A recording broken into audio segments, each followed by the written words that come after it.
And I'm very happy to welcome my friend Rick today to talk about emotional integrity. Rick, I will turn it over to you. Well, thank you, Becky. I'll get the opening slide just up on the screen for everyone. Hi, folks. My name is Rick Goodwin.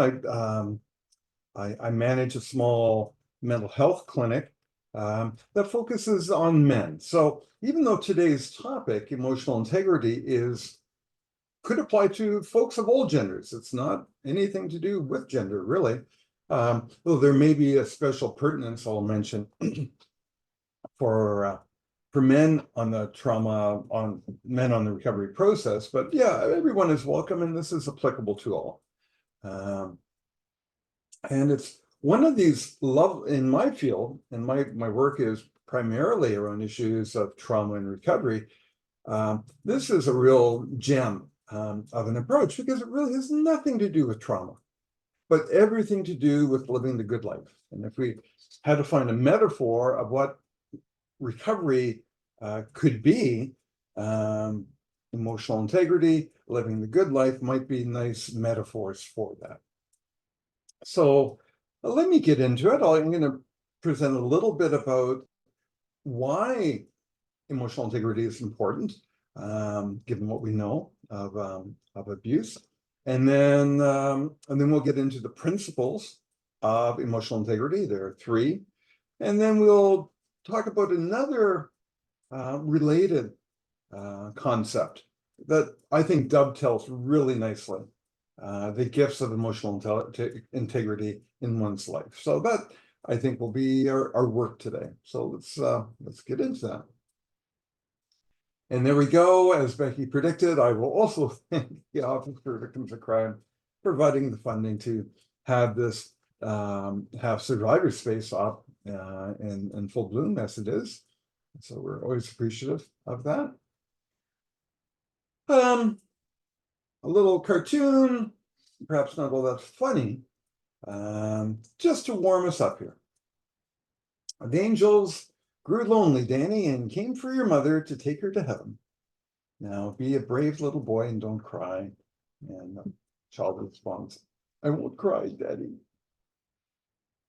Somewhat lighthearted, somewhat innocuous, and yet so laden with trouble in terms of knowing our emotional selves, one's emotional self, and then how we convey that to others.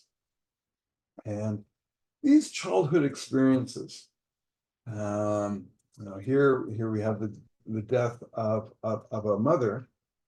But I'm going to say any childhood experiences that we all go through. When we were told at a very, very young age that, oh, if you do this, oh, you're going to be a good boy. Oh, your hands in the cookie jar, you're bad. And this notion of feedback to children of whether it's on the good side or the bad side, what we're inherently doing to children is that we're telling them they have to mold themselves to our liking. And in doing so, we're constraining them, we're constricting them in terms of the full uniqueness of themselves as little people.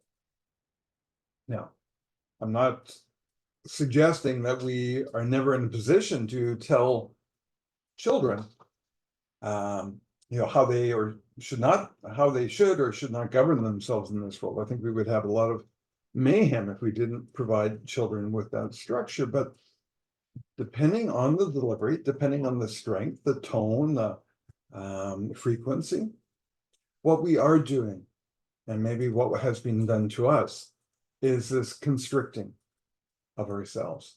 And in that constricting process, we lose part of ourselves.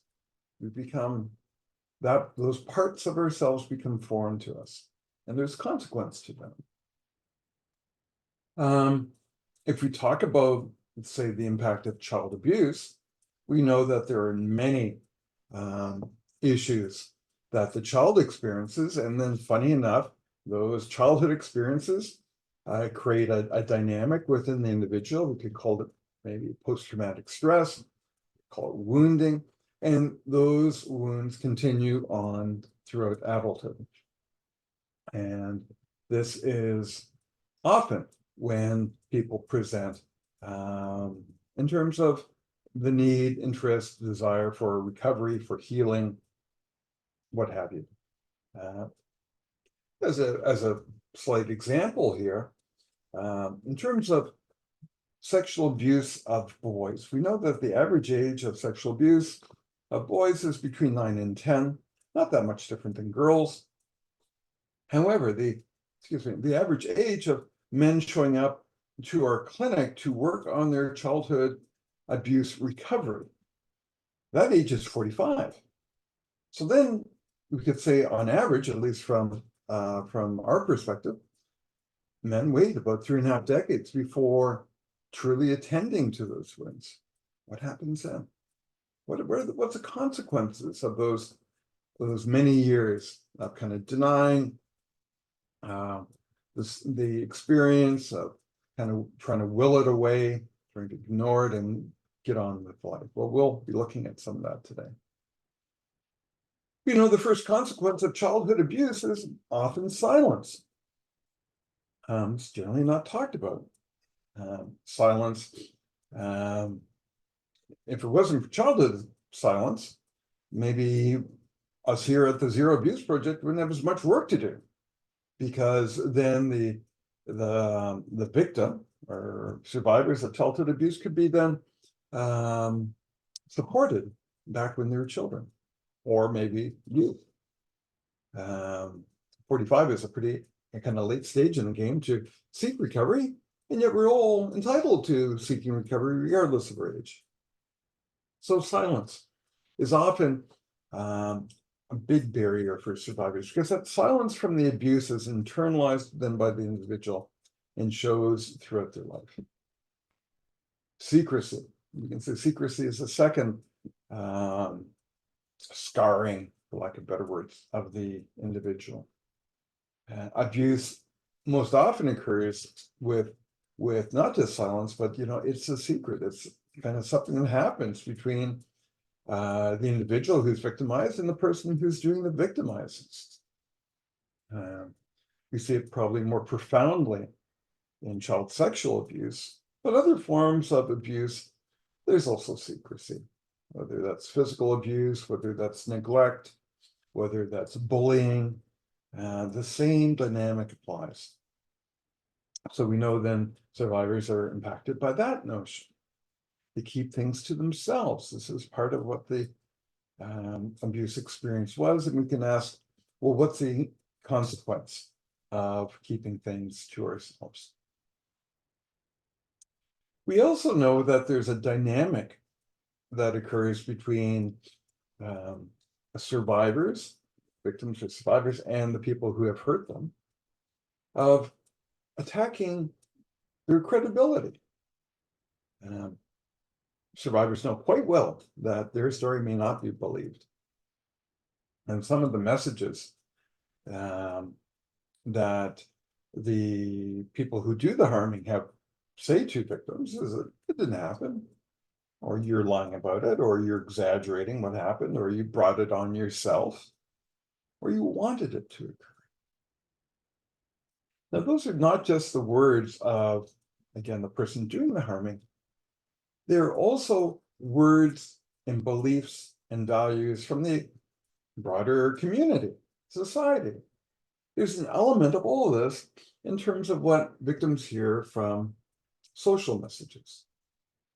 If we look at cases where a victim of an abuse, of an assault, goes to court to take their offender, to hold their offender accountable. Well, what do we often hear in terms of what's being posed to the victim? We're hearing these things as well. Maybe from the defense, maybe from witnesses, maybe even from family members of the victim. And lastly here, and this is probably the deepest wound, is that the victim himself, herself, themselves also believes this. They They hear those external messages and then they internalize them as their own beliefs, values, codes of behavior. And that is part of why the work of abuse recovery is so challenging. Because we're up against the value structure that many victims hold. This notion that just forget what happened and move on also is another sense of loss of the self. To have such a big story and then being told, oh, just forget about it. No one really cares. That's not what you should be focusing on. Get on with your life. As if it would be so simple to do that. Another injustice that survivors experience. So ultimately, survivors lose their emotional selves. This is what we're going to be talking about today. And we need, in terms of those of us in the helping professions, we need to help them find how to return to their emotional selves. And I think emotional integrity is one of those ways. So here's the real gist of what we'll be working on. It's a 3-step process. Has to be done in order. You can't skip ahead. And it is a measure, not only excuse me, I've got some real weird allergies going on here. It's a way of insight in terms of our own interior emotional self, what's going on for us truly in our hearts. So we make a big distinction, not in our heads, but in our hearts. And then how does that impact our relationship with others? So again, this is a concept that I think everyone could benefit from if it spoke to them. Might have particular resonance, though, for folks, maybe some of you who have experienced childhood abuse. So step number 1. I'll just do the core definition of emotional integrity. A way of nurturing one's life in kind of an interior sense, and then conducting oneself respectfully in relationships of significance. So this notion of significance, maybe we should just kind of flesh it out at this time. I want you to think of the people in your life that really, really count. They're your inside circle. These are people that you have invested a lot in, and they have invested a lot in you. So it's a reciprocal relationship. Could be characterized by the words trust, safety, love. Up to you to define these relationships. So think through who's significant in your life, because this is a part of the work of emotional integrity. And your list may be 2 people on it, and your list may have 20 people on it. Doesn't matter. It's whatever speaks rightly to you. No one can make that list up apart from you. Okay, so as long as we now have that notion of our significant others in our life, let's walk through the 3 steps. Step number 1, you need to be profoundly honest with yourself. Those things that horses wear when they're in a horse race, or they're like this, blinders, I think they're called, so the horse is not thrown off by the passing whatever, the horse can just focus on the actual running of the race. We need to do that with ourselves without wearing blinders. Take a full stock of ourselves. Now that may seem so basic and so kind of essential. You may say, well, what's that all about? And on one level, you may be right. On another level, so many folk, let alone survivors of trauma, are challenged by being honest with themselves. And part of that impact of silence and secrecy and messages to say, don't pay attention to all that. Don't pay attention to what's going on. Just get on with life. If you can achieve that, I'm going to say brutal self-honesty, then you can move on to stage 2. But you can't jump to stage 2 without doing the work of stage 1. Okay, stage 2. Take responsibility for feelings and behaviors. Again, pretty basic stuff. When we were all smaller, this was kind of a core learning when you were, I don't know, when you were, first going into kindergarten, maybe your first grade school. Well, you make a mess, you clean it up. You dirty your hands in the play yard, you wash your hands. You hurt somebody, you say you're sorry. So while that seems so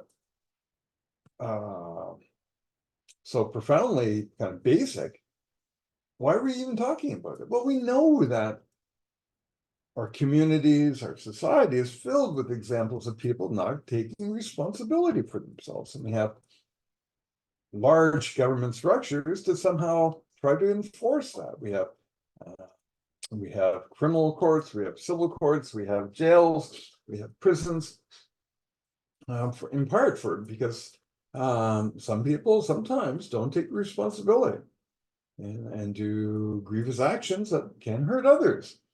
And yet, this is still a challenge. Now, behavior is one thing. It gets even trickier when we take responsibility for our feeling states. So that's now suggesting, according to emotional integrity, that no matter what is going on external to yourself, you're solely in charge of your internal emotional states. So if I embrace emotional integrity in my life, I can't say, oh, that Becky, she pushes my buttons.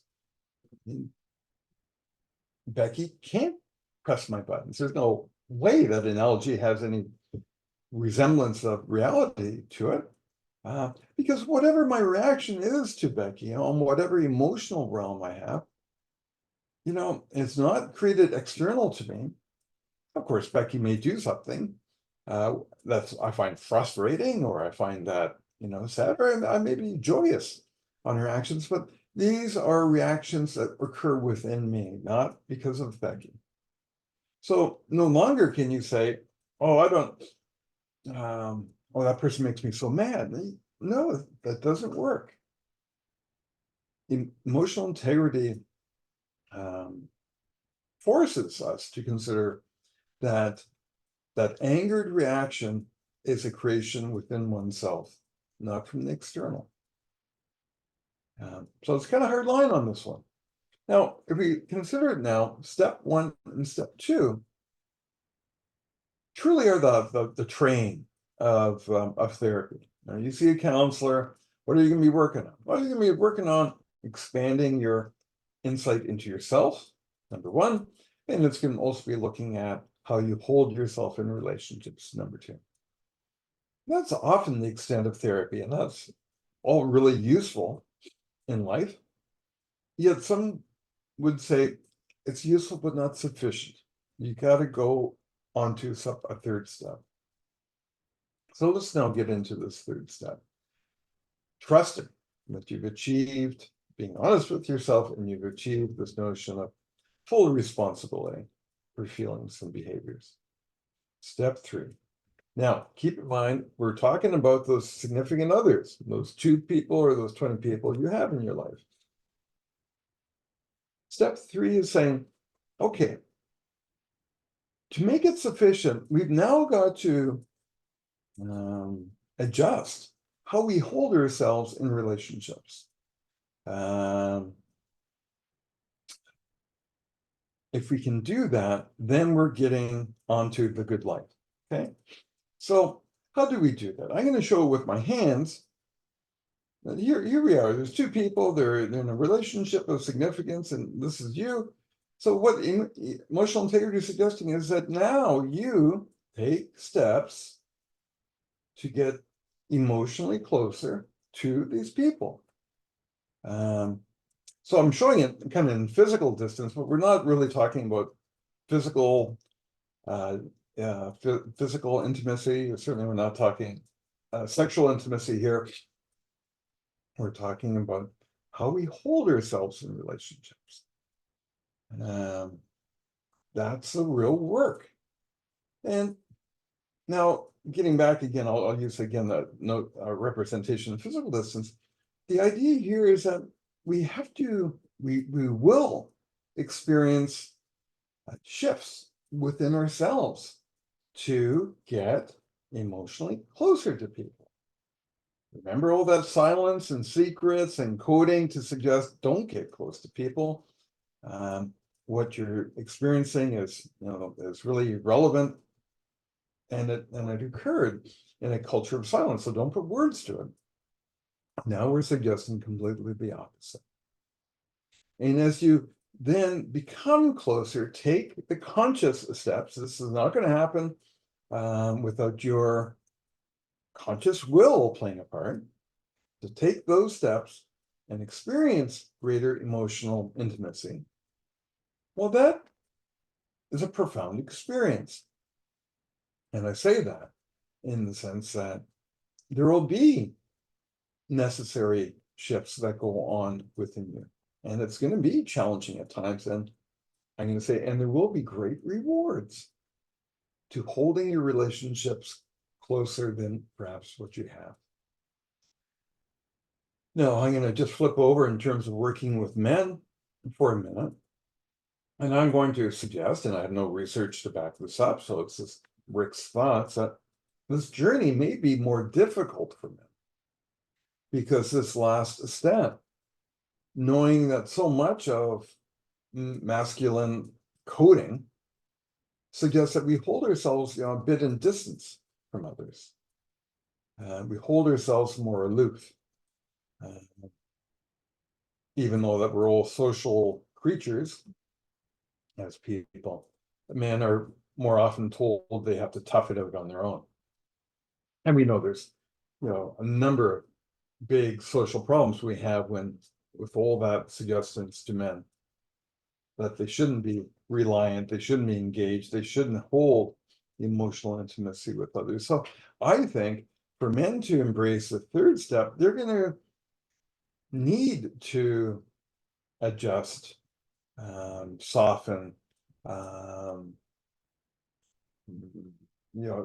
convert themselves from this hard masculinity in order to embrace emotional intimacy. So there we go. 3 steps, kind of basic. I gotta suggest everyone on this webinar already knew this stuff, but I'm just laying it out in a certain way.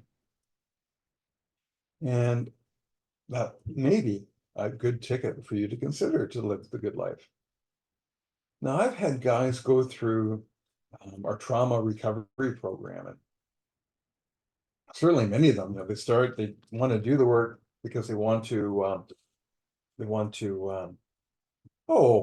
they may have symptoms of trauma, and they just want them addressed with, they want to deal with them, they want them out of their lives. So if a fellow was having flashbacks, if he was having nightmares, if he was finding a proneness to big emotions like anger or rage, a lot of guys, when they start therapy, they just want that dealt with. They don't want any more nightmares. They don't want any more triggers or whatever. So while they may start on issues of symptom reduction or symptom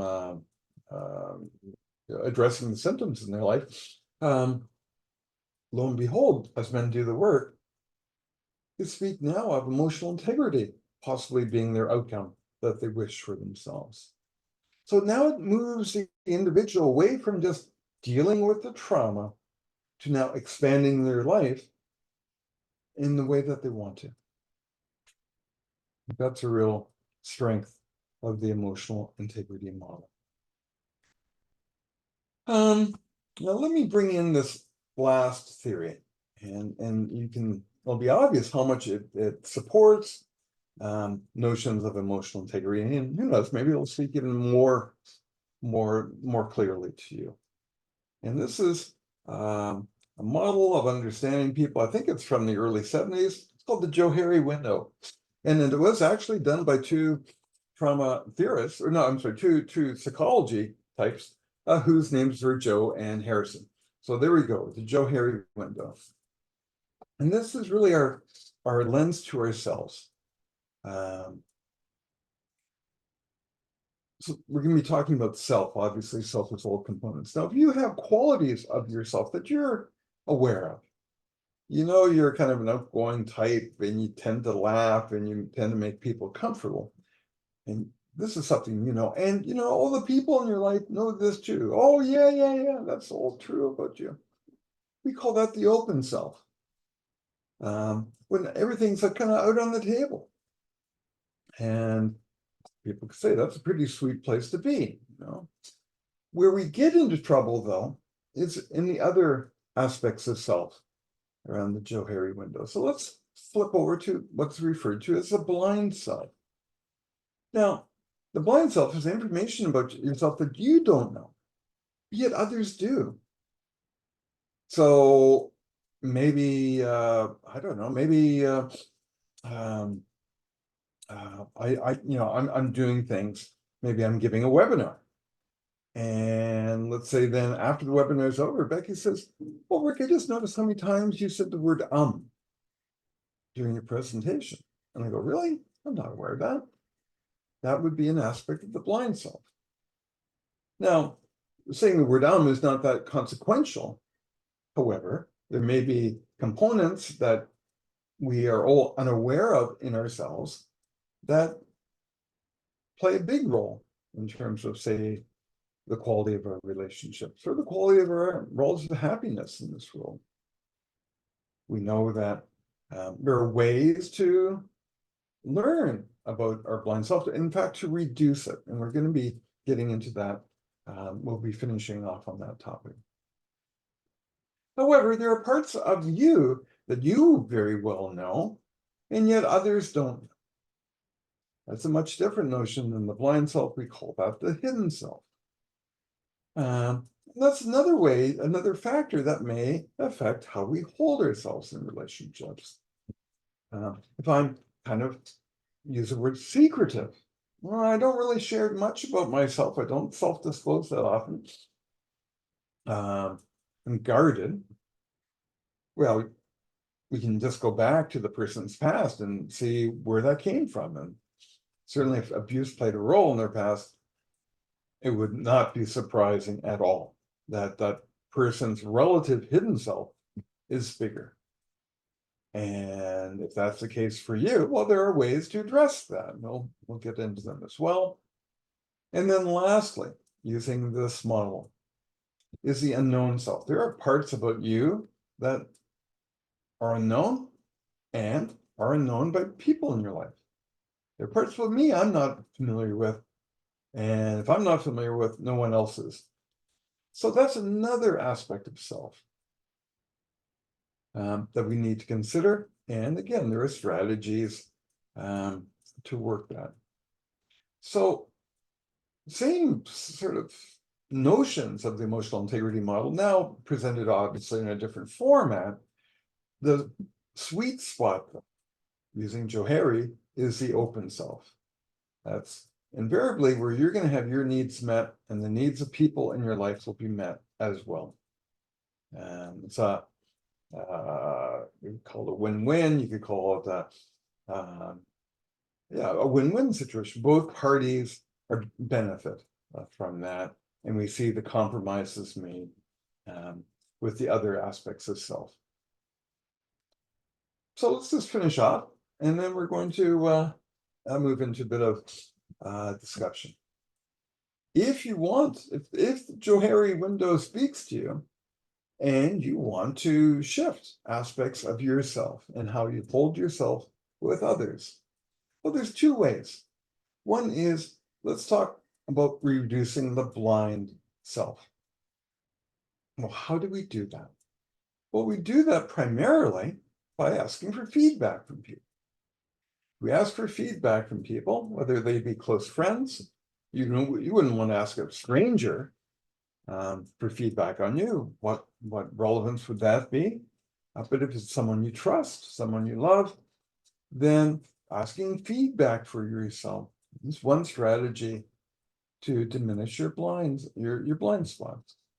Therapy is also very useful in that regard, because we all learn about ourselves if we're in therapy. So core strategy, that's not surprisingly is a fairly common topic, working with survivors of abuse. And now lastly, another way to address the hidden self is now more of an act of will, in that you need to then be conscious and practice aspects of self-disclosure. It won't come naturally. It won't happen without your conscious will playing a role. And it might be those people in your life that are significant, you might need to say, there's something I've been meaning to tell you for a while and I haven't, but today's the day. And I want you to learn something about my experience. I want you to learn something about myself. And there we go. We have a strategy now of reducing our hidden self, which basically opens up the open self to much wider aspect of your life. If we can hold the widest possible lens to ourselves, being in the open self position, it's very much like achieving that third step of emotional integrity. You're just even closer to that good life. You're closer to reclaiming yourself in all authenticity, given the restrictions and barriers and harms that you may have experienced when you were younger. So there we go. That's emotional integrity, and a little bonus here, the Joe Harry window. And I think that is where I'm at the end there, Becky, of my slide deck. So I think maybe what I'll do is I'll turn my slides off and we can just move into some discussion about application of all this. So be curious if there's any comments from anyone listening, any questions, any reflections on this work.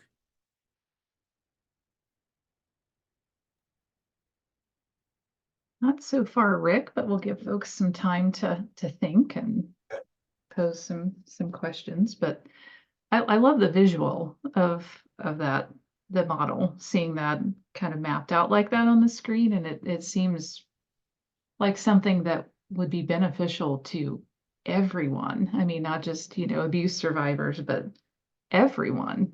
Even like young children probably wouldn't grasp the visuals maybe, but just the concept of developing as a emotional being, it just seems like such good information for everyone to have.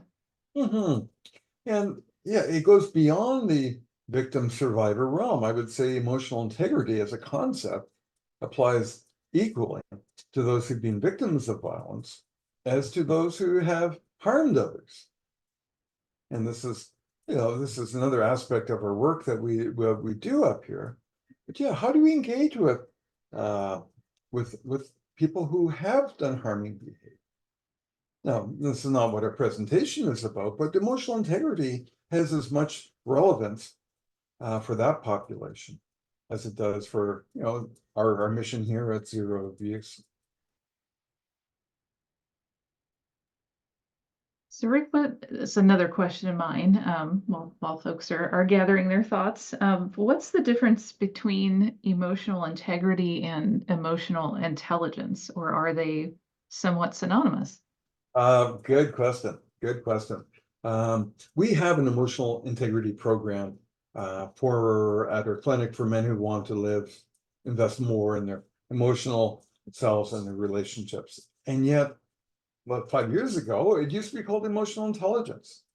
And even though Daniel Goleman did not coin that term, we certainly he has written books on emotional intelligence.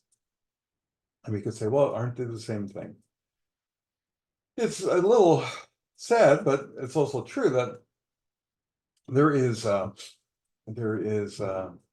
courses you can take on emotional intelligence. There's courses on, being a manager with emotional intelligence, or emotional intelligence for sales success and all that. And no doubt the same core knowledge plays a role. But here's the difference, I would say. Emotional integrity puts all the skills of emotional intelligence at play each day of your life. So if you embrace emotional integrity, it is a code of living. It's not a skill set. And I think that might be a distinction between the two, in that regard. All the good stuff of emotional intelligence is self-awareness, the ability to speak and listen, all those core aspects need to be worked on each day if we want to live our lives of emotional integrity. So it's a very related concept. That's a distinction I would make. Great, thank you, Rick. And we do have a question from someone attending. How would a survivor take an initial step to closing the gap between what they know and keep from others? After so many years that can feel very high stakes and frightening, what helps to overcome the barriers when someone is new to showing hidden parts of themselves to others, becoming more vulnerable? That's a big challenge for so many. And again, think of the years of doing the opposite. And so much of the work of trauma recovery is not to just deal with the original abuse. It's about all those years of coping mechanisms, strategies of just getting through the day that don't embrace these notions. So I would say the first step is to be very, very selective of who you're going to choose to disclose to. Be thoughtful, be reflective of it. Don't rush into anything. I've known many men who, when they start getting the notion that they can hold themselves differently, and maybe part of that holding themselves differently is that they reveal the story that they were in fact abused, and they tell people this, but these people are not in a true relationship of significance. And invariably, because they're not talking to the well-trusted, the response they get back is hurtful. Kind of goes back to reinforcing those messages that I showed in the first slide. Like, well, can't you just get over it? I mean, it's been years. I mean, why can't you do that type of thing? So the first step is to be very selective. Don't expand your list of significant people to match a magical number. Again, if you got 2 people in your life you can be profoundly honest with, open with, and hold trust with, that's a real gift you have. And work on that list of 2. If you have no one on your life, then maybe the first step is to ascertain who could be significant to you. Let's say you move to a new city and you know no one in this city. Now, let's say maybe you move to the city to attend college, attend university, and you got a classroom, 30 people. Now I want you to then imagine, well, out of those 30 people, who could you even take the steps to develop a relationship of significance with? Thinking of that being the first step before the disclosure, before the opening, before the telling, in that regard. Now, again, if that's the case for you, you're in that new city, you know no one, it may be very useful for you to find that counselor, find that therapist, find that group, whether it be a support group or a group therapy, because in all those contexts, we can think of them like being a laboratory. And in that counseling session, in that support group, whatever we're talking about here, try out new things. Try out greater disclosure. try out sharing something that you haven't shared before.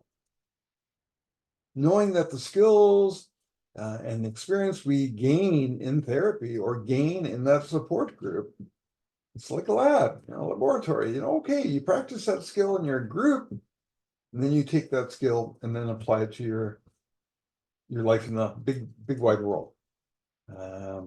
So think of it that way. Break it down into steps. Don't go too quickly, so that list of people significant to you, it's a sure thing. It's not just a guess. I think I'll leave it there, Becky. Great, thank you, Rick. A question of mine that just came to mind as you were speaking there. What role, if any, do you feel that people's online presence plays in this process? There's different social media platforms or different maybe online groups that people are part of that they approach differently than they might interpersonal relationships in their life. Do you feel that can be helpful or detrimental to people in terms of developing emotional integrity? Okay. I would say that we can't lump all of this like kind of social media online presence as one. We have to be discerning. So, Becky, as you know, I'm one of the facilitators for an online support group run by an organization called 1 in 6 Inc. It's for men who've experienced childhood sexual abuse or adult sexual assault. The guys who come into that program come into the program by nickname only. So that's no one knows really each other's name. And yet, because that's a special group and it's got parameters to it, you have to join that group. The guys get to know each other. And after a few weeks, they know who John 1, 2, 3, or Bob XYZ are who, and they develop a connection with these guys. So even on an online capacity where you're anonymous, you can establish a relationship of safety and trust.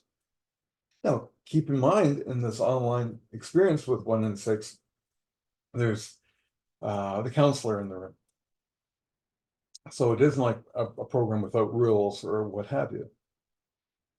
Part of having the facilitator in the room is to ensure safety of the group. Now, that's a much different experience than if I don't know, if I get on Reddit after a session, and there's no doubt going to be some discussion groups around abuse or abuse recovery. And, I may post something, and I could be posting something kind of revealing or vulnerable, even though I'm not giving my name. And I could get any type of reply because, and no fault of Reddit, but, it's not a community of safety and trust. So I could share something that's rather vulnerable, and I could get another post, a reply to my post making fun of me. I mean, this occurs on online platforms like Reddit, and we could go on and on about how each platform might be different. So I would be very discerning in that regard, and the core 2 words I would have for making that distinction is safety and trust. If we can establish safety and trust in our relationships, we're going to go far in our life. And yet, if there's not safety and trust established, it's not going to be a helpful experience. It could be a harming experience. So that's where I would draw the line. Great, thank you, Rick. Certainly, emotional integrity is something that applies to everyone, regardless of their experience, regardless of their identity, their gender expression. But have you found in your work that male survivors struggle more or less, or maybe the same as women who've experienced abuse, just in terms of the way men have traditionally been socialized to understand and express emotion? Yeah, so I mean, I'm limited in how I can respond to that, Becky. My clinical experience has not been working with women, so I'm, really kind of skewed. And there's very little research comparing uh, men and women in the healing journey and how it's different. So we're, part of how to work in this field is to draw on the various research that might apply and then try to get a game plan from that. Not all men embrace the stereotypical, traditional, majority culture, dominant culture lens of masculinity, but many guys do. We could describe that as a code of keeping it to yourself. You solve your own problems. You're in a competitive nature to other men, trying to become bigger than other men. Men, of course, have much more competitive aggression in their lives that result at times in violence. These are all ways of barriers finding emotional integrity. Even the concern about, oh, as a guy, am I doing something that looks kind of feminine? I'm doing something feminine or doing something that might be, people may think I'm gay, because we know conventional masculinity, dominant culture masculinity, suggests that it has nothing to do with femininity, and has nothing to do with qualities of homosexuality, because masculinity, conventional masculinity, is heterosexual in nature. So right there, I'm losing many parts of myself trying to meet the grade of becoming a man in society. And this is a challenge for all boys and male youth coming into this world. All of this are barriers to the good life, barriers to emotional integrity, barriers to living in a way that's open, an open self that we're sharing with others. So in some ways, I think the work piles up for the men. Now, that being said, I'm not saying women's journey is easier. I'm not even in a position to really say that from my experience, but I think it's different. I think the journey for a woman, particularly if she's experienced abuse or trauma in her earlier years, it's a different journey than for men. And it's not really to our interest to sort of judge which one's harder and which one's easier, but we need to pick up the nuance that the struggle may look different, may feel different. And our job is to support them, regardless of their gender, all towards living that good life.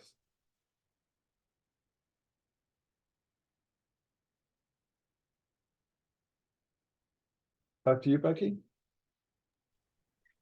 Thanks so much, Rick. I had started to say that and then realized I was talking to myself. Oh. Yeah, the good old mute in Zoom.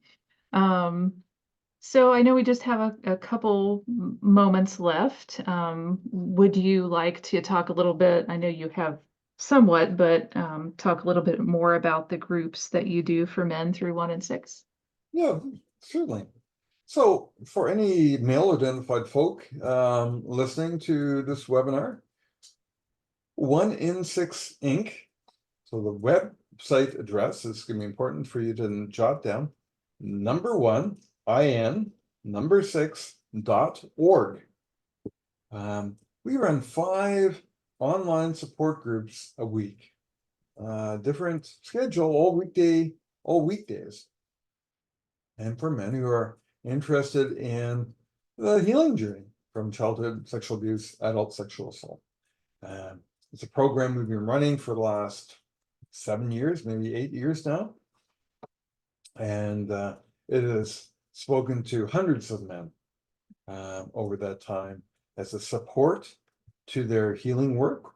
So for some men, it's their first entry to, sometimes it's the first time the guy, a fellow, may have even spoken, put into words that he was abused. So it's a real great program for men who are just in their early days of trauma recovery.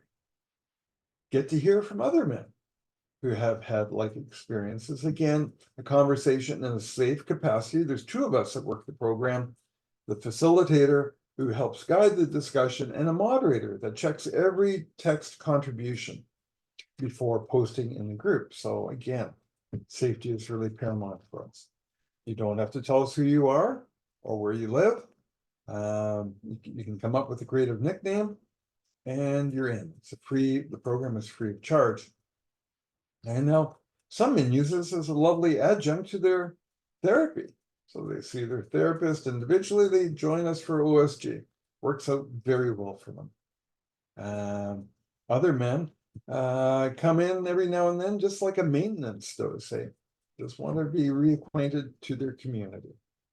So if that's of interest, you can come check it out, join us for a session or 2, and see if that speaks to your journey of recovery. Great. Thank you so much, Rick.